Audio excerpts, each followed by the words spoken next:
আসসালামু আলাইকুম রহমতুল্লাহ। সুপ্রিয় শিক্ষার্থীবৃন্দ, আশা করি তোমরা অনেক ভালো আছো। তোমরা যারা অষ্টম শ্রেণীতে আছো, আজকে আমি তোমাদের অষ্টম শ্রেণীর অষ্টম অধ্যায় লাইফ ইন দ্য উডস যে অধ্যায়টা আছে সেই অধ্যায়ের 8.1.2 নিয়ে আলোচনা করব। তো চলো আমরা শুরু করি আজকের এই ক্লাসটি। Now read the following text to know someone's feelings about the sky, birds, river, trees, ants, and the bell and the school bell. Then discuss the answer to the questions that follow. কি বলছে? এখন আকাশ, পাখি, নদী, গাছ, পিঁপড়া এবং স্কুলের ঘন্টা সম্পর্কে কারো অনুভূতি জানার জন্য নিচের টেক্সটটি পড়ো। তারপর নিচের প্রশ্নগুলোর উত্তর নিয়ে আলোচনা করো। এখন আমরা এখানে যে টেক্সটটি আছে এই সম্পূর্ণ টেক্সটটি নিয়ে আলোচনা করব।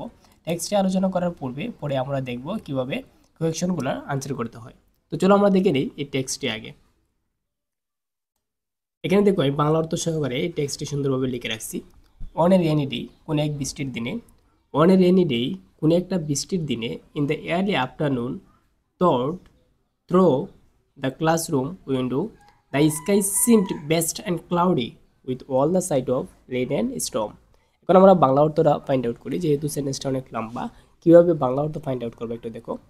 অন এ রেনি ডে, কোনো এক বৃষ্টির দিনে, ইন দ্য ইয়ারলি আফটারনুন, কোনো এক বৃষ্টির দিনের বিকেলে, ইয়ারলি আফটারনুন তো হচ্ছে বিকেলে, থট থট অর্থ হচ্ছে কোনো একটা কোনো একটা কিছু দিয়ে, কোনো একটা কিছু দিয়ে কিংবা কোনো একটা কিছু দ্বারা, thought the classroom window, classroom window দিয়ে, ক্লাসরুমের জানালা দিয়ে, দ্য স্কাই সিমড বেস্ট, আকাশটাকে বিস্তৃত, and cloudy with all the side of rain and storm, বৃষ্টি বিস্তৃত এবং বৃষ্টি ও জোরের লক্ষণ সহ মেঘলা মনে হচ্ছিল।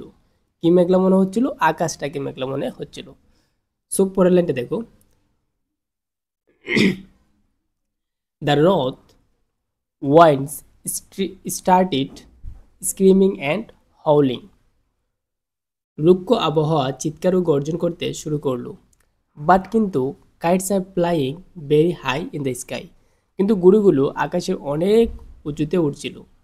দে সিম টিনি ফ্রম এফার, দূর থেকে তাদেরকে ক্ষুদ্র মনে হচ্ছিল।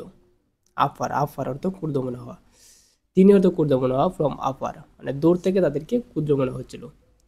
হাওয়ার, যাই হোক, the flow of life has not ceased yet, ceased yet, the flow of life has not ceased yet, যাই হোক জীবনের প্রবাহ এখনো থেমে থাকেনি।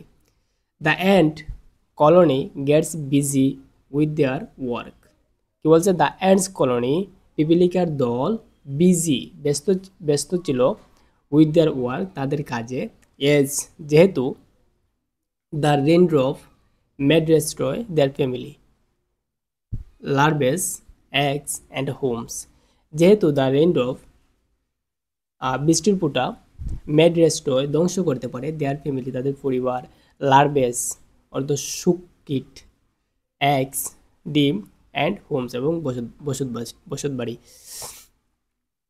And family seemed like a deep rooted tree, পিপিলিকার পরিবারকে মনে হয় গভীর শেকড় সমৃদ্ধ বৃক্ষ। Then just the nearby river appeared overflowing with heavy rain, ঠিক তখনই প্রবল বৃষ্টিতে পাশের নদী উপচে পড়ে।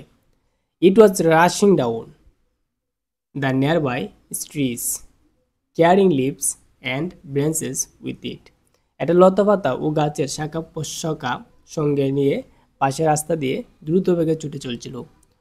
অল অফ সাডেন হঠাৎ হঠাৎ দ্য স্কুল বেল অ্যানাউন্স, বিদ্যালয়ের ঘন্টা সময়ের পূর্বে বেজে উঠল। The school bells announce and early school break, সময়ের পূর্বেই ছুটি ঘোষণা করলো। I took my bag and rushed home, আমি আমার ব্যাগ নিয়ে দ্রুত বেগে বাড়ির দিকে ধাবিত হলাম। কোয়েকশন, এরপর দেখো তোমরা কিছু কোয়েকশন দেওয়া আছে, সেই প্রশ্নগুলো উত্তর তোমাদেরকে করতে হবে। কোয়েকশনস কি বলছে? Have you ever experience a situation like this, তুমি কি কখনো এরকম কোনো সিচুয়েশনে পড়েছো, কোনো সিচুয়েশন উপভোগ করেছো? তো এই প্রশ্নগুলো আমরা একটু উত্তরটা দেখে নিই। ওকে, তুমি কি কখনো এরকম অবস্থার মোকাবেলা করেছো, অবস্থানমূলক মোকাবেলা করেছো? তো কি বলবা? ইয়েস, হ্যাঁ, I have experienced a situation like this long time ago. আমি অনেক আগে এরকম একটি সমস্যার সম্মুখীন হয়েছি। I went to graze our cattle in the field.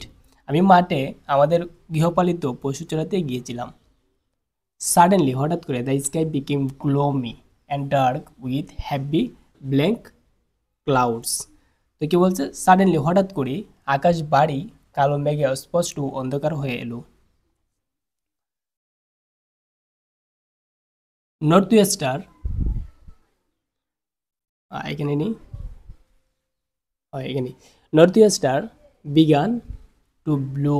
North wester began to blow, কালবৈশাখীর ঝড় শুরু হলো। নর্থ ওয়েস্টার তো কালবৈশাখীর ঝড় শুরু হলো।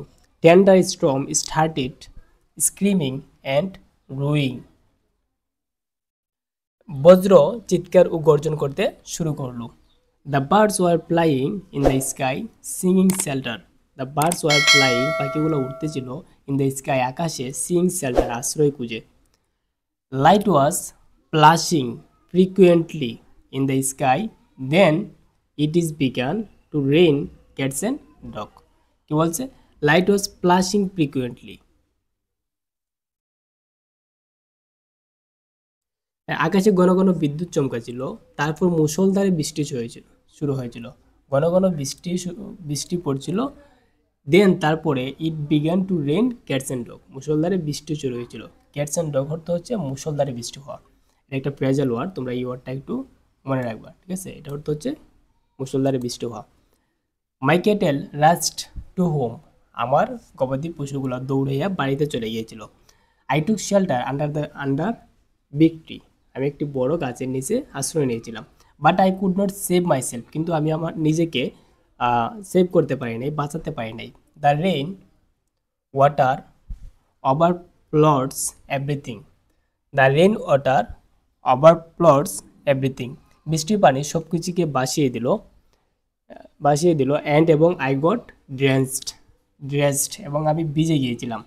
ফাইন্ডিং নো আদার ওয়ে, কোনো একটি ওয়ে খুঁজে না পেয়ে, I began to run to my village. আমি আমার গ্রামের দিকে দৌড়াতেছিলাম। তো এই ছিল 1 নম্বর প্রশ্নের উত্তর। এখন 2 নম্বর প্রশ্নটা একটু দেখো। Is there any similarity between the given situation and your experience of such a day? কি বলছে? প্রদত্ত অবস্থা আর তোমার এরকম একটি দিনের অভিজ্ঞতার মধ্যে কি কোনো মিল আছে? সো বললা কি তুমি, yes there is some similarities between the given situation and experience the day. হ্যাঁ, প্রদত্ত দিন ও আমার অভিজ্ঞতা নেওয়ার দিনের মাঝে কিছু মিল রয়েছে। ফার্স্টলি, ইন বোথ ডে, উভয় দিনে, there was cloudy in the sky and the winds was screaming and roaring. কি বলছে? যে প্রথমত উভয় দিনেই আকাশের মেঘ ছিল। প্রথমত উভয় দিনে আকাশে মেঘ ছিল আর বায়ু চিৎকার ও গর্জন করছিল। Secondly, the water overflows everything. The water overflows everything, পানি সব কিছু ভাসিয়ে দিয়েছিল। ওভারফ্লোডস অর্থ ভাসিয়ে দেওয়া।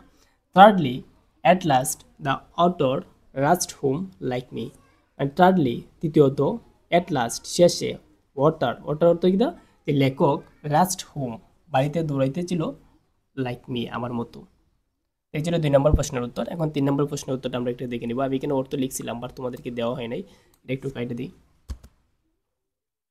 দেখো এখন, which word or phrase can you compare the day with? কোন শব্দগুলো বা শব্দগুচ্ছর সাথে তুমি দিনটিকে তুলনা করতে পারো? The day in the passage can be compared to a day filled with impending weather changes। কি বলছে? যে অনুচ্ছেদের দিনটিকে আসন্ন আবহাওয়া পরিবর্তনের জমা থাকা প্রাকৃতিক উপাদান, ন্যাচারাল এলিমেন্টস অর্থাৎ প্রাকৃতিক উপাদান, in action and sudden disrupting of plants, must like an unexpected early school break. কি বলছে? আবার আমরা একটু অর্থটা প্রথম থেকে পড়ে নিই। যে অনুচ্ছেদের দিন থেকে আসন্ন আবহাওয়া পরিবর্তনে জমে থাকা প্রাকৃতিক উপাদান এবং পরিকল্পনা আকস্মিক ব্যাঘাতের ভরার একটি দিনের সাথে তুলনা করা যেতে পারে, অনেকটা বিদ্যালয়ে আকস্মিক ছুটির মতো। তো সুপ্রিয় শিক্ষার্থী, এই ছিল আমাদের প্যাসেজ এবং যে প্যাসেজ সম্পর্কিত যে প্রশ্নগুলো, এই প্রশ্নগুলোর উত্তর। বিদায় নিচ্ছি আজকে, দেখা হচ্ছে পরবর্তী ক্লাসে। পরবর্তী ক্লাসে আমরা 8.3 নিয়ে আলোচনা করব। এর আগ পর্যন্ত তোমরা সবাই ভালো থাকো, সুস্থ থাকো। আসসালামু আলাইকুম।